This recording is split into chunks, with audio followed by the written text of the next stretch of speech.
OMG! Abay, post muna lahat sa TikTok feeds nyo, mga Davercats. Kayo ba ay nakapanood ng live broadcast ngayon sa Eat Bulaga? Dahil kung hindi, literal na na-miss nyo ang scene of the century sa Philippine Noontime Television. Grabe, abot langit ang sigawan, ang hiyawan at harutan sa studio nang maganap ang isang ultra unscripted at supernatural at nakakamatay na kilig na moment na tanyag sa Bulagaan segment. Ang bida, ang ating chika ngayon walang iba kundi ang paborito nating Gen Z gentleman at modern day prince na si Bimby Aquino Yap at ang pambansang sweetheart at comedy princess na si Raisa May Dizon. Kung sa tingin nyo ay sanay na kayo sa mga asaran at pahiwatig ng maybe or Rybim tandem, magpalamig muna kayo ng tubig dahil ang nangyari ngayong araw ay next level dilulo at kilig realness. Ito ang ilan sa mga ultra detailed, highly analytical at nakaka-hype na breakdown ng protektadong galawan ni Lord Bimby. Aba, Lord na tawag natin nitong si Bimby, no? So, syempre bago yan, of course, kung hindi ka pa nakapag-like, if you haven't subscribed yet to my YouTube channel, please don't forget to like, share, and subscribe at i-hit mo na rin ang notification bell for more showbiz updates. So ito na dahil lang ang eksena, ang pambansang humarang para sa puso ng lahat. Ano ba ang tunay na nangyari sa gitna ng kulitan at punchline sa Bulagaan? Let's see the scene para sa mga hindi agad nakatutok. Sa kalagitnaan kasi ng segment, habang tuloy-tuloy ang batuhan ng hirit at jokes, nagkaroon ng biglang pagsabog ng kilig sa buong studio dahil sa sobrang hype at hindi mapigilang excitement ng legendary Davercats host na si Jose Manalo. Napahawak at akmang itutulak nito si Raisa May Dizon, kung typical na Pinoy reaction kapag labis ang kilig at kigil sa napapanood. So, kung natatandaan po ninyo, the last time na sila po ay nagkaroon ng Bulagaan, yun po yung isa sa mga naging reklamo ng mga Davercats. Bakit daw ginawa ni Jose yun? Na itinulak niya si Raisa dahil sa sobrang kilig niya, sa sobrang tuwa niya. Pero lahat po yun ay biro lang, 'di ba? Kumbaga parang tansyado naman po ni Jose, no, at ni Raisa yung kilos nila. Hindi naman nila hayaan na may mapahamak. So, for the second time around, gagawin ulit ni Jose yun ng live dun sa Bulagaan. Sa kalagitnaan sang segment na kung saan nagbabatuhan na sila ng mga jokes ng kumanta na si Raisa at si Bimby. But wait, there's a hero in town. Ika nga. Bago pa man lang magalaw o masagi si Raisa May, mabilis pa sa alauna pumasok sa frame si Bimby Aquino Yap, blocking Jose's way with his towering height and gentleman energy. Hinarang ni Bimby si Jose at binitawan ang linyang Huwag mo siyang saktan. Nagpaguho ng buong social media. Sabi niya, please kuya, wag mong saktan si Raisa. Ako na lang. Bimby, ang pambansang protector. Aquino Yap. My God. OMG, sana all pinagtatanggol at volunteer na maging shield. Kahit na malinaw na biro at asaran lang ang buong eksena, ang reflexes ni Bimby ay 100% protective main character energy. Natural na natural yung kanyang instinct na unahan at protektahan si Raisa May mula sa anumang aksidenteng pagtulak, 'di ba? Ito nga yun yung pinaka nakita natin, yung Davercats wild, no? Nagwawala yung Davercats reaction wild. Nagwawala ang buong studio. Nang mabitawan ni Bim ang iconic line na yon, nawala na ng control ang buong studio. Walang sino man sa host sa audience ay nakapigil ng kanilang emosyon. Nandito yung ilan sa mga breakdown ng reaction ng universe. Studio reactions breakdown. Dito ang person and group and reactions energy level. So, Jose Manalo, dibdib sa gulat na humahalakhak, napaatras at napahawak, no? Sa dibdib niya at nagulat. Si Raisa May napakover ang mukha, super blush.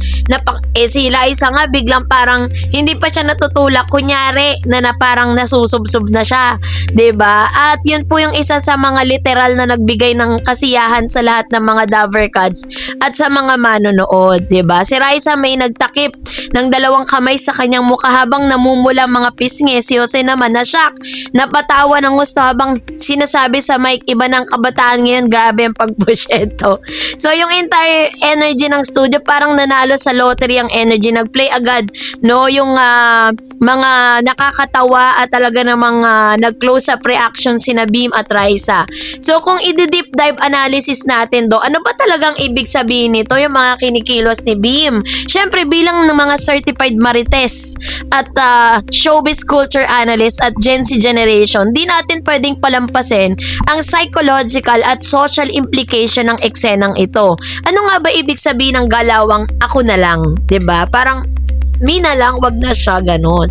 The gentleman instinct. It was Chris Aquino's legacy. Ating alalahanin na si Bimbi ay pinalaki ng pambansang Chris Aquino. Sabi, di ba kung matatandaan po ninyo, sabi ni Chris, di ba, during the time na siya'y dumalaw, na parang Bim, be the man, sabi niya. Maging gentleman ka sa mga girls, 'di ba? Parang gano'n yung sinasabi niya.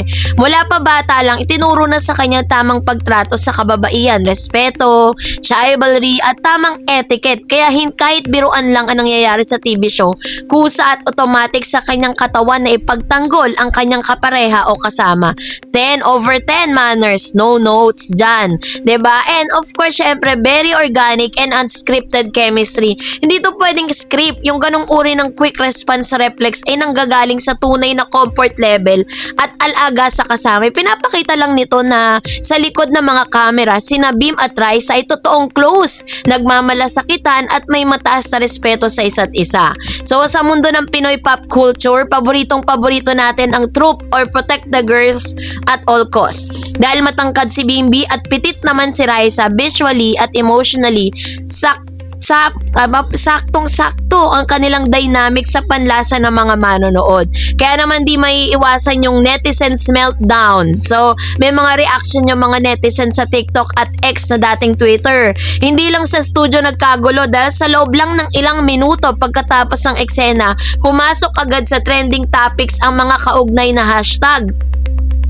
Mga paandar ng fans online. Sabi diyan, Bimbi Defender era. Ginawan agad ng TikTok edit sa may kasamang slow motion effects, romantic BGM at overlay text na point of view, you have a soap boy knight in shining armor. Wow!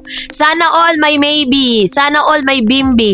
Naging relatable meme format agad ng linya niyang, please kuya, wag mong saktan si Raisa. Para sa mga single netizen na naghahanap din na nagtatanggol sa kanila sa buhay, 'di ba? And of course, syempre, na-highlights din ng ilan sa mga comments, no? Grabe si Bim, napaka-gentleman, hindi lang gawa sa salita, reflex agad. Ito po yung nanggaling kay user 123 Kilig Match. I'm officially maybe shipper, walang pilitan, pure genuine at dynamic lang, diba? Tita Chris definitely proud watching this right now, sabi ng Pinoy Showbiz Realness.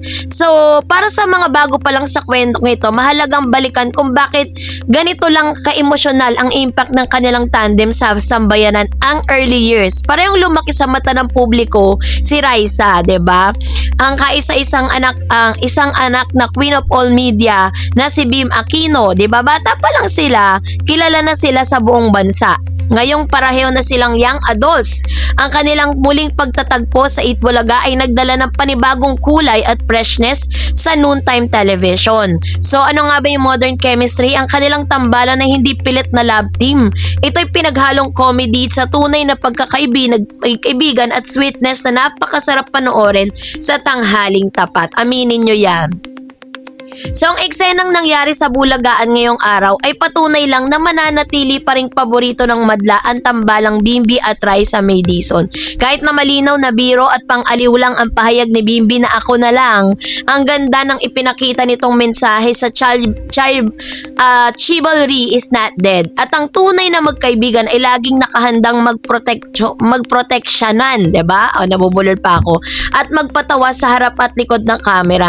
Mananatiling nakatutok ang mga Daver Cats dahil siguradong marami pa tayong aabangang mainit at paboritong papakilig na moments mula sa ating mga paboritong stars. Ang hashtag maybe for the win.